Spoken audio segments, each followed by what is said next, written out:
Solar photovoltaic electric conduit refers to the protective tubing used to encase and route the wiring in the solar PV systems. Here are some common types of conduits used in solar applications. PVC conduit. This is the most common and popular type for solar installations due to its durability, affordability, and ease of installation. Rigid metal conduit. RMC is a heavy-duty metal conduit typically made of galvanized steel. It offers excellent mechanical protection and is often used in larger-scale solar installations. Liquid tight conduit.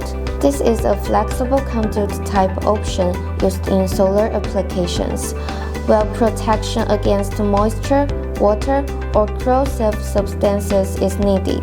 Among these types, PVC conduits are highly recommended by most people.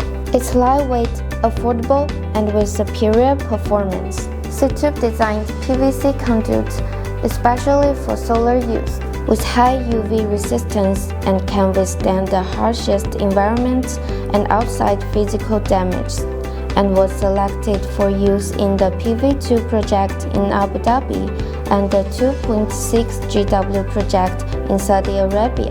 Ctube, your reliable choice every time.